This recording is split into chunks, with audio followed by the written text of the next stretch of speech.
সুপ্রিয় দর্শক, আসসালামু আলাইকুম। কেমন আছেন সবাই? আশা করছি যে যেখানে আছেন ভালো আছেন এবং সুস্থ আছেন। সবাইকে স্বাগতম জানাচ্ছি আমার আরেকটি নতুন এপিসোড দেখার জন্য।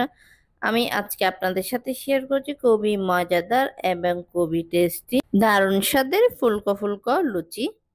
এই লুচি তৈরি করা কিন্তু একদমই সহজ, খেতে কিন্তু অনেক টেস্টি। গুঁড়া দুধ দিয়ে তৈরি ফুলকো ফুলকো লুচি।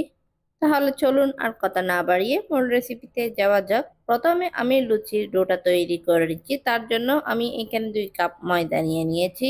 এরপর যে আমি হাফ কাপের মতো গুঁড়া দুধ দিয়ে দিচ্ছি। আমি 1 টেবিল চামচের মতো চিনি দিয়ে দিয়েছি, স্বাদ অনুযায়ী লবণ দিয়ে দিয়েছি।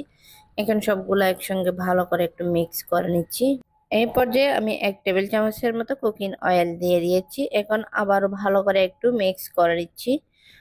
ভালো করে ময়দার সঙ্গে তেলটা কিন্তু মিক্স করে নিয়েছি। এখন আমি সামান্য করে পানি দিয়ে একটা ডো তৈরি করে নিচ্ছি। আশা করছি আজকের রেসিপিটা আপনাদের কাছে ভালো লাগবে। ভালো লাগলে প্লিজ প্লিজ আমার চ্যানেলটা সাবস্ক্রাইব করে পাশে থাকার বেল আইকনটি প্রেস করে রাখবেন, আমাকে সাপোর্ট করবেন।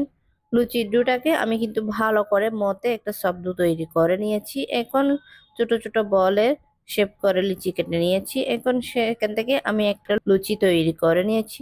আমি কিন্তু এইভাবে সবগুলা লুচি তৈরি করে নিচ্ছি। দেখেন আমি এখন লুচিগুলা ভাজার জন্য আগে থেকে অয়েলটা গরম করে নিয়েছি। লুচির অয়েলটা কিন্তু ভালো করে গরম হতে হবে, তাহলে লুচি সবগুলা ফুলকো ফুলকো হবে। দেখেন একটা লুচি দিয়ে আমি ফুলকো ফুলকো করে ভেজে নিচ্ছি। একটার পর একটা লুচি সবগুলো আমি এইভাবে ভেজে নিচ্ছি।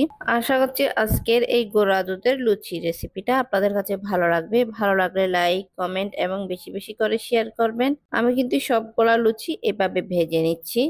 ফুলকো ফুলকো লুচি খেতে কিন্তু অনেক টেস্টি। এই লুচিগুলো আসলে খেতে অনেক টেস্টি। বাচ্চারা কিন্তু লুচি অনেক লাইক করে। বিকালে কিন্তু চায়ের সাথে সার্ভ করতে পারেন। দেখেন সবগুলা লুচি ভাজা হয়ে গেছে। এখন পরিবেশনের পালা। আমি আপনাদেরকে পরিবেশন করে দেখাচ্ছি। দেখতে কত লোভনীয় হয়েছে এই লুচিগুলা। আপনারা চাইলে এই লুচিগুলা সকালের নাস্তায় কিন্তু সার্ভ করতে পারেন। ঝটপট তৈরি করে গুঁড়া দুধের এই লুচিগুলা আসলেই খেতে অনেক টেস্টি। গরুর মাংসের সঙ্গে এই লুচিগুলা খেতে কিন্তু আসলে অনেক টেস্টি হয়ে থাকে। দেখেন ফুলকো ফুলকো হয়েছে এই লুচিগুলা। আপনারা এইভাবে একবার হলে এই লুচি বাসায় ট্রাই করবেন। আশা করছি আপনাদের কাছে ভালো লাগবে। আজকের এই রেসিপিটা অনেক সহজ করে দেখানোর চেষ্টা করেছি। আশা করছি আপনাদের কাছে ভালো লেগেছে। ভালো লেগে থাকলে প্লিজ প্লিজ আমার চ্যানেলটা সাবস্ক্রাইব করে পাশে থাকার বেল আইকনটি প্রেস করে রাখবেন, আমাকে সাপোর্ট করবেন। যারা এই লুচি রেসিপিটা ফেসবুক থেকে দেখছেন প্লিজ আমার পেজটা ফলো এবং লাইক করে দিবেন। আর আজকের রেসিপিটা আপনাদের কাছে কেমন লেগেছে অবশ্যই কমেন্ট করে জানাবেন।